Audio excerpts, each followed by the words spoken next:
Natural method की अगर मैं आपसे पर्टिकुलर बात करूं बेटा, तो याद रखिएगा नेचुरल मेथड के अंदर सबसे पहला तो आपके आता है कोइटस इंटरप्टस, दूसरे नंबर पे आता है आपका बेसल बॉडी टेम्परेचर, तीसरे नंबर पे आता है आपके सर्वाइकल म्यूकस मेथड, ठीक है याद रखना। चौथे नंबर पे आपके सेफ पीरियड आता है। पांचवें नंबर पे सिम्प्टोथर्मिक मेथड आता है। क्या आता है?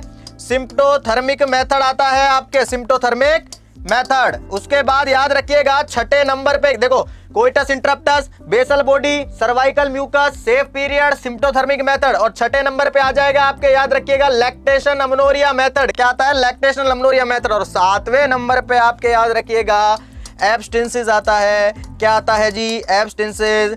ये जो मैंने 7 प्रकार के लिखे हैं ये सारे के सारे नेचुरल कॉन्ट्रासेप्टिव मेथड होते हैं। कविता कह रही है कि सर कैलेंडर मेथड, अरे भाई जो सेफ पीरियड होता है इसी को हम कैलेंडर मेथड के नाम से जानते हैं, और इसी को हम याद रखना रिदमिक मेथड के नाम से भी जानते हैं। किस नाम से?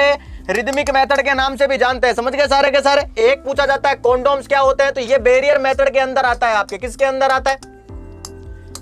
कॉन्डोम्स जो होता है वो बैरियर मेथड के अंदर आएगा। आईयूसीडी इंट्रायूट्राइन कॉन्ट्रासेप्टिव डिवाइस जो कि 3 प्रकार की होती है, first generation IUD, second generation IUD और third generation IUD. First generation IUD का एग्जांपल होता है लिप्से लूप, सेकंड जनरेशन का आईयूडी का एग्जांपल होता है कॉपर टी, और थर्ड जनरेशन आईयूडी का एग्जांपल होता है आपके मिरेना। ये बात आप सभी बच्चे जानते हैं। ये सारी की सारी चीजें मैं आपको कंटेंट डिलीवर करवाने के लिए ही ये 2 घंटे की क्लास ली है, ठीक है, जिसके अंदर मैं आराम से आपको थ्योरी भी पढ़ा सकूं सर।